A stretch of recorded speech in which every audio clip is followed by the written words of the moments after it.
تصنیف رهاب از علی اکبرخان شیدا.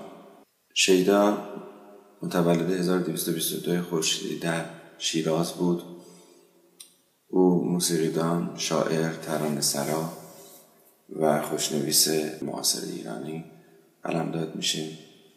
تخلصش شیدا بود و او در حلقه درویشان در فرقه نعمت اللهی صفی علی شاهی زیر نظر صفا علی شاه ظهیرالدوله در خانقاه صفی علی شاه در تهران گذران زندگی خودش رو در فقر تا دوران مرگ به انجام رسوند. برای خودش لقب مسرور علی رو در خانقاه انتخاب کرد. در مورد زندگی شیدا تحقیقات آنچنانی صورت نگرفته جز اونچه که عارف قزوینی در دیوانش آورده و روح الله خالقی در سرگذشت موسیقی ایران به تحریر در آورده و نیاز هست که در مورد زندگی شیدا بیش از این تحقیقات صورت پذیره. عارف از جمله تصنیف سازایی است که از شیدا خیلی الگو گرفته و کلا شیدا در سیستم تصنیف سرایی میشه گفت صاحب سبک و صاحب شیوه است که بسیاری از تصنیف سرایان بعد از او الهام گرفتند. از فعالیت اجتماعی که از شیدا سراغ داریم عضویت در انجمن اخوت هست و سرود یا ترانه‌ای به نام میلاد نبی که در این انجمن اجرا می شده. او پسر مرشد علی و در زمان محمدشاه قاجار در شیراز به دنیا آمد و همواره شروع مشروطیت و دوران مشروطیت میشه گفت هم عصر با دوران زندگی شیدا هست و همچنین جنبش ادبی بازگشت که توسط نشاط بنیانگذاری شد و او در اصفهان شعرا و ترانه‌سراهای بسیار زیادی رو تربیت کرد و به دربار فرستاد. همچنین زمان زندگی شیدا مقارن هست با حضور نوازندگان یهودی به عنوان کسانی که مجالس عروسی یا بعض و مجالس نشاط رو سرپرستی می کردند و در اونها به اجرای موسیقی می پرداختند بود که او برخلاف این جمع نگاه خلوت گزیده موسیقی رو انتخاب کرد و اون نگاه عارفانه و همچنین از تصانیف خودش اون بار خیلی تاریخی رو و نگاه گذرای تاریخی رو خارج کرد و بیشتر به سبک‌های عاشقانه و عارفانه روی آورد. او همچنین ستار می نواخت. تقریبا میشه گفت وقتی او ستار رو شروع کرد 70 سال از رواج دوباره ستار در ایران می گذشت. بعد از مشتاق علی شاه که ابداع اضافه کردن سیم چهارم به ستار رو نسبت میدن و از کسانی بود که ستار رو در نزد دراویش و در اون دوره در شیراز رایج کرد.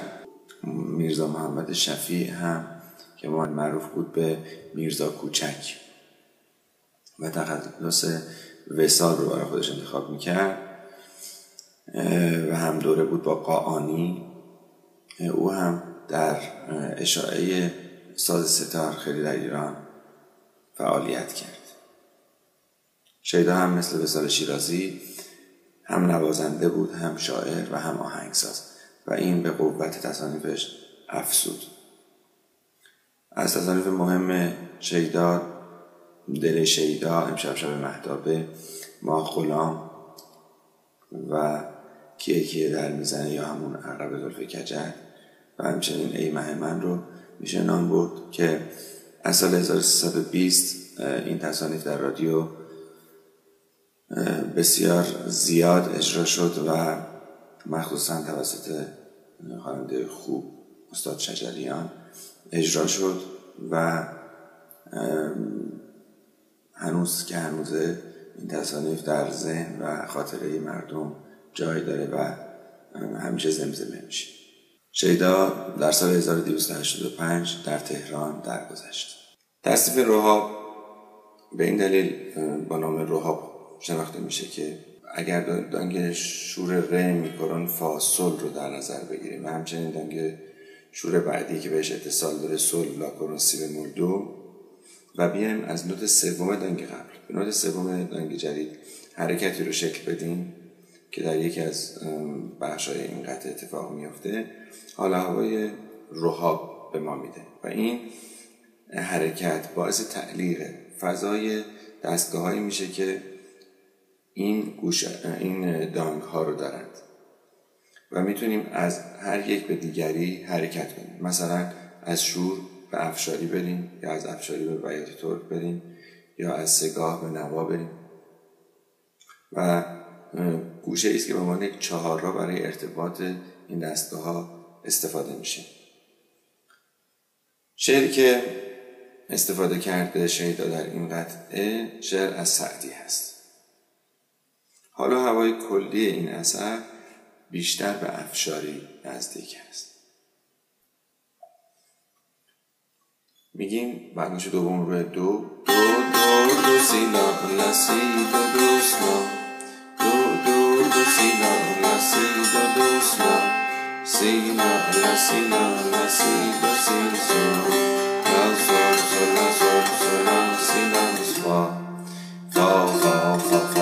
فا سی سی لا فا سی سی لا سی لا سی دو سی سول لا سول سول لا سول سول لا سی لا سوا دو فا میر دو سی سی لا دو فا میر دو سی سی لا سی لا سی دو سی سول لا سول سول لا سول سول لا سی لا سوا. این قطعه رو با سرعت 80 اجرا میکنیم. همونطور که میدونیم این قطعه 6/8 هست. در شروع اگر در میزان 6/8 دو تا سیاه نقطه دار داریم، سیاه نقطه دار اول سکوته، از سیاه نقطه دار دوم هم یه دونه چنگ ابتداییش سکوته، یعنی از شماره 5 شروع میکنیم. 1 2 3 4 5 شروع آهنگمون هست. 1 2 3 4 ما همه شب